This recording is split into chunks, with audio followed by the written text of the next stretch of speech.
Well, hello everyone, and welcome to Cabin Fever Crochet with me, Helene, here in northeastern Washington State. Are you still needing a little warmth? Well, if so, try my quick and easy chill out cowl. This is a 1-stitch, 3 ways to wear it. You can wear it as a regular cowl or with the optional cinch tie, and you can use beads. You can do tassels, pom-poms, or any combination thereof, or come up with your own creation. This is a 1-round repeat and a very basic stitch with an adjustment kind of slash technique that I came up with for the first 3 setup rounds, just to help prevent kind of that funny jog transition going from a foundation single crochet into a continuous round. And then we just do the 1 row repeat all the way up to the top, and there are 1 to 2 finishing rounds depending if you are working the cinch tie or just the regular cowl. And this I'm actually going to turn into a cinch tie, but I wanted to show you the couple of different options.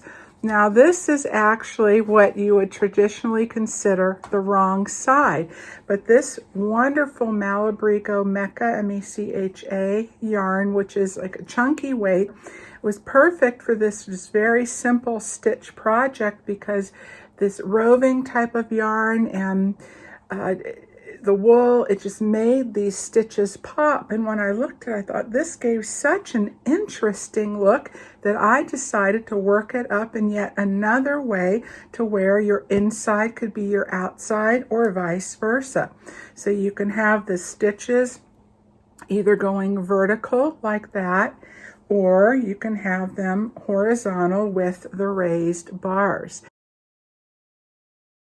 This is the yarn that I picked up at Joann. It's their K+C plume yarn, and I was determined to work this in 1 ball, and this is all I had left from that, including making the tassel. And here, as you can see, I did tassels plus beads, and you can work this in different weights, so it's a great transition going into the spring, from winter to spring, or from fall into winter, or real thick, chunky, bulky if you're still having very cold winter. And with the measurements I'll be giving you, that's a guideline. You can go more or less depending on your body shape, size, but I want to make it very easy and give a range for everyone.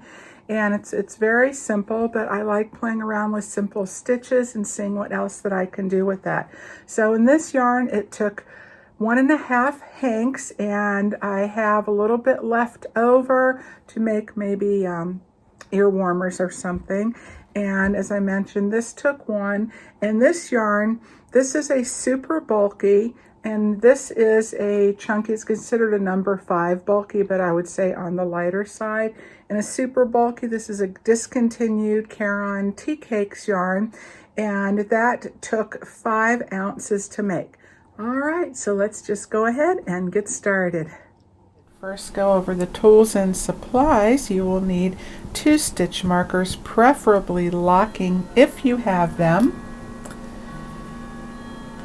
The hook size recommended that's on the ball band, but use a little bit of your own judgment with that. You can always do a test swatch, because sometimes what recommended size isn't always in keeping with the type of yarn, which goes along with the type of stitch and pattern that you're working. And a test swatch will give you an idea how open or closed those stitches will be. And optional beads if you like. I purchased these here in the United States at Michael's. These are metal beads. I use these for a variety of things. And anyway, these are a large hole bead, and that's what I suggest getting, because you're going to be fitting your yarn and your needle through that. And also then you will need a blunt tip large eye yarn needle. I'm also leaving a link below to a short video on how I make just a quick and easy tassel in just a few minutes using only my hand. Now if you're doing the cinch tie, then you need to work in multiples of 3.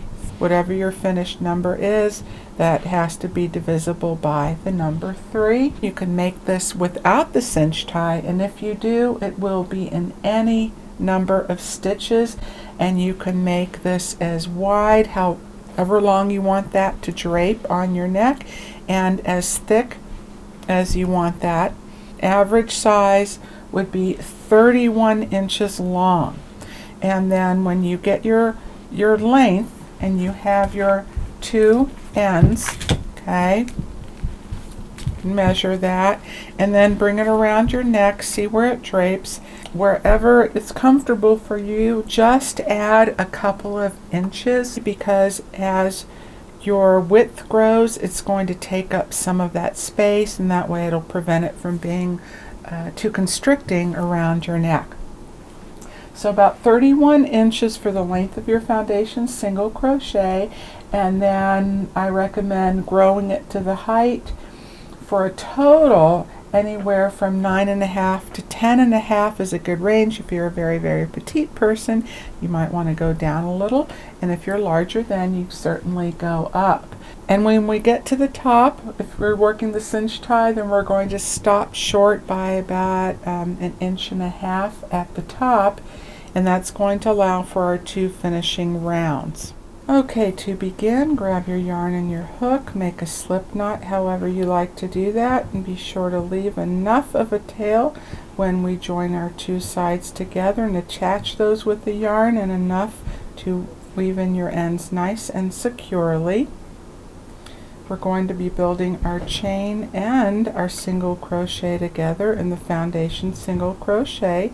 So begin by chaining 2, and in the first chain only, I like to work into the back bump to create more of a fuller stitch. So insert your hook, yarn over and pull up a loop, yarn over, pull through the first loop, and that is your first chain, and yarn over and pull through 2, and now that's your single crochet. Here's your single crochet, these 2 loops, and just below that is your chain. So now we are going to insert our hook through both loops of your chain. Again, yarn over and pull up a loop, and each time you pull up a loop, make sure that's the same height as the loop on your hook, so that both your chain and your single crochet stitches are the same size. Okay, go ahead again, yarn over and pull up a loop. There is your second chain, yarn over and pull through 2, and your second single crochet. You can see those forming already, and as you work, as you can see, your chains are on the top and the single crochets are on the bottom for now, with the tail end facing upwards. Okay, I'll do this a few more times. So here's the single crochet, insert your hook into both loops of the chain, yarn over, pull up a loop, yarn over, pull through the first loop, yarn over, pull through 2, your single crochet, your chain, and you just repeat this over and over and over again in multiples of 3. I did 60 stitches in the neutral color, the super bulky. And for this, I think I'm going to work around 90. This is a roving yarn, so it does go from thick to thin. It's a chunky, but it's a little on the lighter chunky weight. I think somewhere between a heavier worsted number 4 and a light number 5.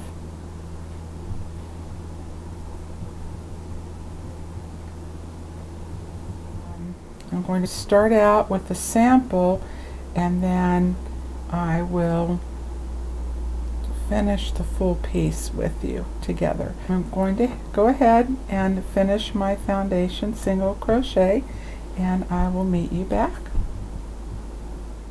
So now we're going to join our ends remember our chain is at the top and our single crochets are on the bottom. So just draw up a loop so you don't lose that and set your hook down for a sec. And then all you're going to do is turn, roll the work. So now your single crochets are going across the top and your chain is along the bottom. And this is our wrong side of the work. So you take one end, and you can see once you've rolled it over, now your tail end all the way down is on any twists or turns in this in any way.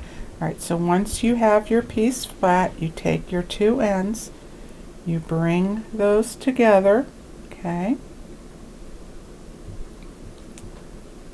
and then you're going to reinsert your hook into your loop and make sure you haven't twisted it. Be real careful and take your time with this. Go ahead, go through both loops of that first single crochet at the top and slip stitch, join those two together, and then attach the two sides and keep that in place. Now I leave that until the very end. Once you've done a few rows, or rounds rather, you can take that out if you want, but this just keeps initially from your piece twisting. Alright, so now to begin on round 2, and now without chaining one, we are going to work a single crochet back into this very first stitch that we slip stitched into, but into the back loop only, not through both, but just the back loop. Single crochet, and then a single crochet in the back loop of the next stitch. Grab your stitch marker and place that back into the very first stitch. You want to do that each time for each new round. Alright, and then just go ahead and single crochet into the back loop in each stitch all the way around. Okay, and I will meet you back at the end. Here I am at the end of round 2, working my last single crochet in the back loop. And now, because we did a slip stitch at the beginning that did not count as a stitch, you have that little jog between your last stitch and your first stitch of the round. Alright, so take your stitch marker out for just a minute, skip over that slip stitch, and again one more time we are going to slip stitch into both loops of that first stitch and cinch that down so the slip stitch is not too big. Okay, and then again back a single crochet into that back loop only of your first single crochet and into the next.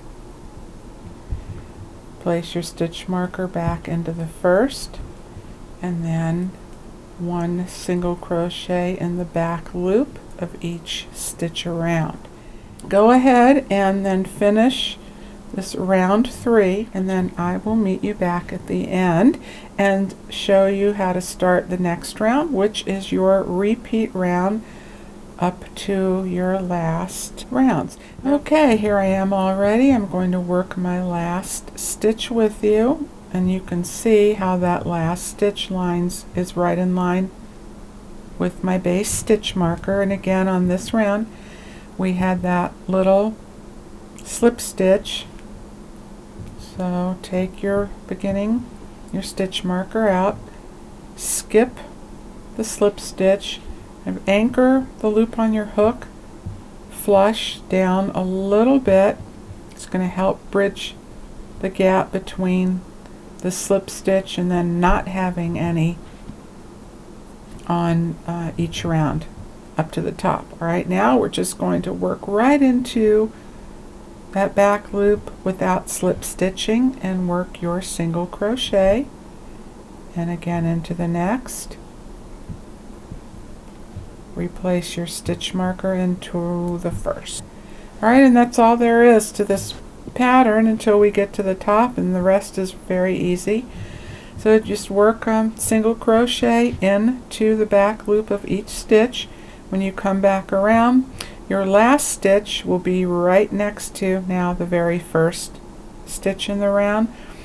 So remember that you will just go work, when you finish your last stitch in this round, you just work right into the first one, into the back loop, each stitch around, replacing your stitch marker. Around and around and around she goes. For everyone, regardless of which side is going to be your outside, whether you're doing the cinch tie or you just want a simple cowl like this, go ahead, take your stitch marker out, slip stitch through both loops to that very first single crochet. If you are working this without the cinch tie, then you're just going to do one single crochet round in every stitch all the way around, okay, and you can end it there. Or if you are working the cinch tie closure, then you will carry on from here, okay? And then chain one, and you're going to single crochet in the same stitch through both loops, okay, and the next stitch. So we're finished with this portion. We're going to be working in both loops now. Go ahead, put your stitch marker back into the first, okay, and now we're going to chain one, skip the next, single crochet in each of the next two. Alright, and that's going to be our repeat, and we are creating the holes in order to weave our cinch tie through. Alright, so again, chain one, skip one, one single crochet in each of the next two. Chain one, skip one, one single crochet in each of the next two, and that's it all the way around. That is your multiples of 3. Alright, chain one, skip one, there's 2 and 3. Okay, so I will meet you back at the beginning. Alright, when you come back around after you've finished your last 2 single crochets, you will chain one, you skip the last stitch, alright, and then slip stitch into the first single crochet. Okay, so you have your last chain, your 2 single crochets, and your next chain. Now if you are going to be having the horizontal bars, rows, okay, as your right side of the work, then all you're going to do on this next round, you're going to chain one, single crochet into the same stitch, and single crochet in every single crochet and every chain one space all the way around. Okay, so that's all you do all the way around, just single crochet in every single crochet and every chain one space. Okay, and you can put the stitch marker back in if you like to help you see where your beginning is, but because we did chain up one here, you do have the height difference, and to me that's, you know, a little bit easier to see, but that is up to you. Now if you, and that's it, and then you just fasten off and you can weave in your ends. Okay, and then I'll show you what I do for the cinch tie. Alright, so there's still that chain one, we want that. So if you are using the vertical stitch the lines for the outside of your work, still slip stitch.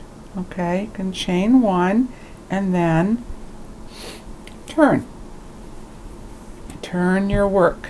You can put that inside out now, because this is going to be the right side of your work. All right, and then this very first same stitch, you are going to single crochet into that and into every single crochet and every chain one space all the way around. That's it. Very easy. Alright, so then just go ahead and slip stitch to the first single crochet. That's the chain one. Go into first full stitch, slip stitch, and chain one to lock that in if you like. Cut your yarn, fasten off, and depending on if you find if your stitches are even across, because we're making up the height difference from working in the round, you can turn your work back to the other side and then work one slip stitch in each of the next 2 to 3 single crochets to help even up that top going across. Alright, so I'm going to cut my yarn and then weave in the end here as usual, and then I will show you how I do the bottom to get a nice seamless join. And then we will do our cinch tie.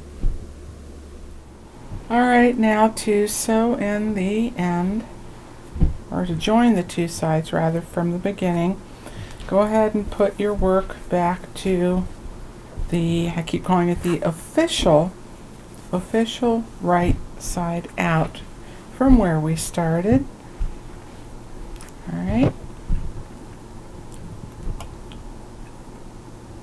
Use your yarn needle. If you have a method of bringing the two sides together, joining them, making that an invisible seam, do whatever you like that looks right for you. This is just how I do mine. If you remember when we began the foundation single crochet, we have those first 2 little chains that are not a stitch. So I want to bring those together, and we're going to bury that little piece right there. Okay, so just I just take my yarn needle, go through both loops, and bring it, that piece there with the knot, to the inside of the first stitch. You can bring that to the back just a little bit, but because my back is going to be the front, I don't want that poking through. I just want to be able to join them together so the stitches look like they belong there. Okay, and then, you know, like in line, one after the next, and then I am going to go below to the bottom of the stitches, and the stitch, the very first excuse me, stitch next to this.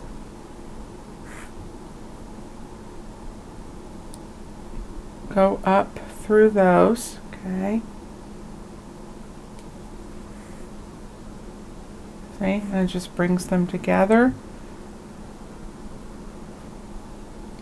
And I'm going to bring them through back to the front again, and that secures the two sides together really well. Okay. And then I'm going to just bring my yarn back over and through to the back side, and then I start weaving them in. That's all I do. Okay. And as I'm going through, to make that extra secure, I'll just find a little spot where it looks like it's going to be invisible to me, where I can then bury that spot. I make a little knot just around one of these loops down in here somewhere, one that is the most appears the most subtle to me. Okay, and I just cinch that down, careful not to mess up my stitch in any way, and then I just continue burying it in And when you put your cinch tie through, it really doesn't matter from where you start. So if you like where you have this little bit of a jog here from when we began and then started working in the continuous round, that can be the back of your neck.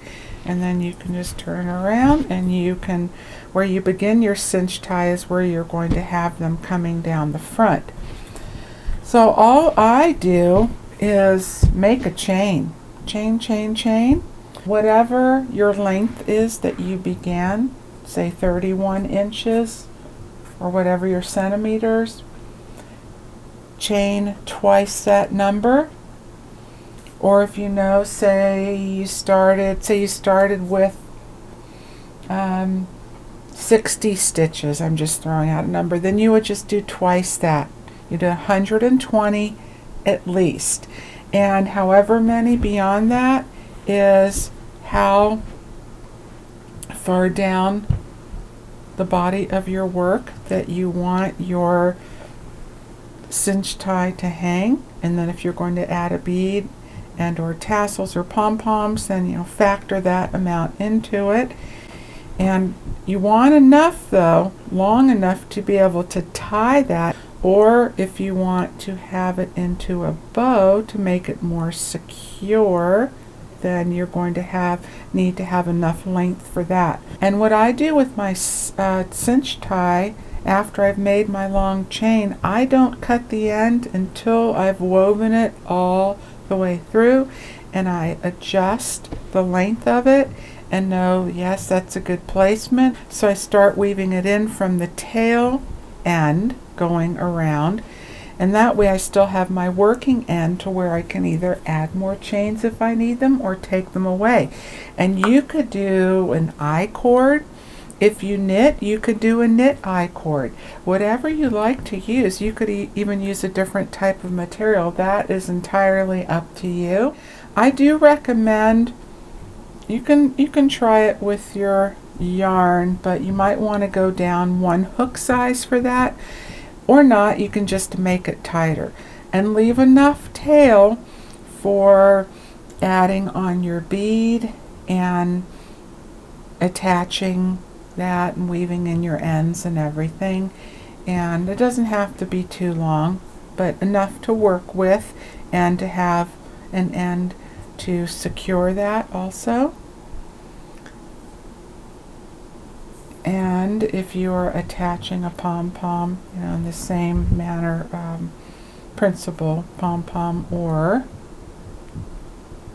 a tassel. Alright, and then when you chain, I go down tight. Not so tight where you're going to make your stitches a weird shape, but tight so there are no gaps at all. You may put two strands together if you like. Alright, well, I will see when I finish mine, and then we'll weave them in and attach. I'll show you how I attach my bead and my tassel. Now it's time to start weaving in our cinch tie.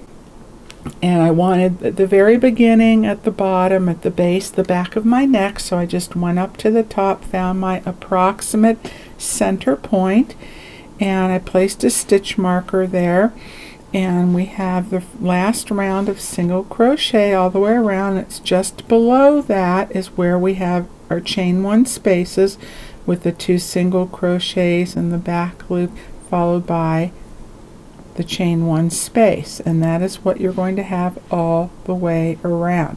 Depending on the type of yarn that you're using, it might, if the yarn is a little thicker or lofts up, might be a little trickier finding that chain one space, but just know you have your 2 singles in between. You slide your fingers along and it'll just naturally go into there. So this is your center point. Just start to the left of it, and that's where you'll begin, and then you'll come out on the other side. So you'll have the balance in the center.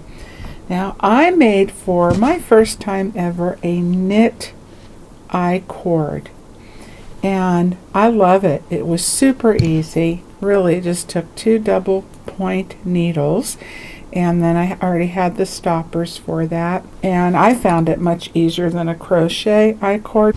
And you're going to be working regardless with the tail end, and then leave this working the free end. Just set that aside. Even with your crochet hook, just elongate the loop on the hook so you don't lose that. Set aside. So as mentioned, you can add or take away as needed. You can use your finger to just poke into the chain 1 spaces and thread that through. I find it easier to use a corresponding size yarn needle, blunt tip, larger eye, and then you just start working front to back. Okay, so front, insert your hook to the back. All right, and then you go back to front, front to back, back to front in every chain 1 space. That is all there is to it. So this I take my time with, especially if you're doing a crochet chain, to make sure it's flat all the way around. And then once it's in there, it stays. And then I just bring my yarn through a little bit as I go, a little at a time.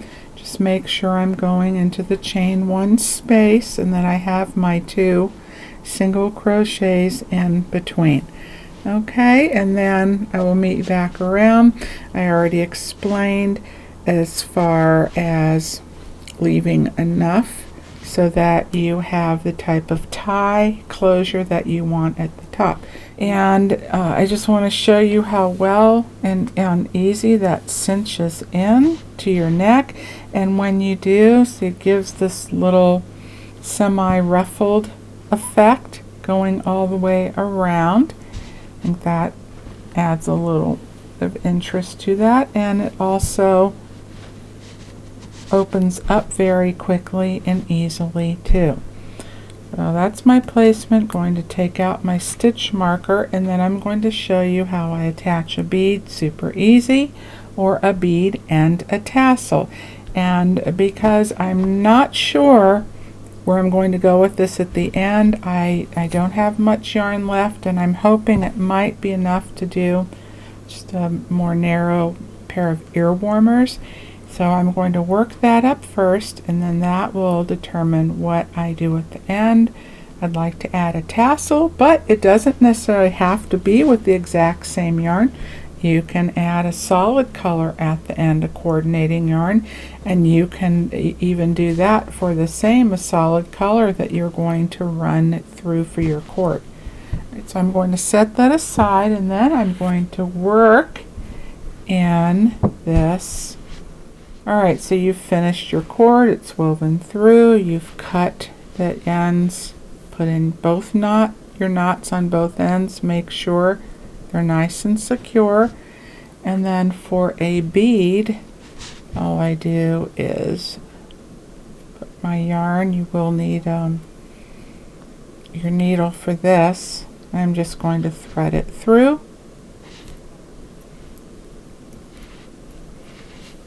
And then I'm going to go over the knot. Pull that up just a little so the knot is now on the bottom of the bead. And then I would make 1 or 2 more knots. I'm just going to wrap it around, bring it through, and as I bring it through, I pull my yarn down at the same time so that it's flush with the bead and doesn't wind up down here somewhere. Okay, and then that's going to make it flush. Just keep bringing it down a little bit as you tighten it to make it part of the knot that, you know, this from your original slip knot where you fastened off. Okay, and then you just tighten that. You can add another one if you want, and there you go. There's the look with just a bead, which is fine. Works great for hats too. Alright, now if you want to add a tassel or a pom-pom to that, And take your needle, go back to front, just underneath the knot. Catch it, go right in the center as much as you can. Bring your yarn needle through. Okay, then now go front to back, right through. The bead again, but before you do, make sure the braid is facing front. On top, that is what is going to hang down the front of your cowl. So before you go back up and attach the yarn, make sure that your tassel is facing with the right side up in the same direction, and the knot is in back with the back of the yarn. Okay, and then one more pass, go back right up through the top of that bead. Try not to catch your yarn in your braid underneath it. Okay, and give a little tug. Try to bring that knot up inside as much as possible. Okay, and then you can adjust your tassels, you know, how much you want to pull them in or have them poofed out. And then what I do now to secure that knot tail end that we just pulled up is I will take my needle and go to the back, and then up that back bump I might run my yarn through just a little bit, couple of stitches or so. I don't want to misshapen that, and make sure, be careful that you are not coming to the front. Okay, and then you can just run your yarn needle back down this other side, and then you can just come back the other direction. And when you get to the bottom, you can just come right back through your bead. And there you have it. I gave a little more of a finer haircut. I adjusted the top portion of my tassel. Here you can see it cinched in with a bow with either just the braid, the chain, and the bead, or the tassel. And you can just imagine how cute a pom-pom would look, and you would just attach it in the exact same way with the tail end of your chain, braid, I-cord, whatever it is that you attach to that. Well, I hope you enjoyed this tutorial. I hope you'll make it, and even more so love wearing it. Please let me know what you think, and if you do make it, what type of yarn you used. I'm always interested in your thoughts. Well, take care, everyone. Please come back again next time for more yarny fun and whatever else happens to come up. And until then, I will see you soon. Bye for now.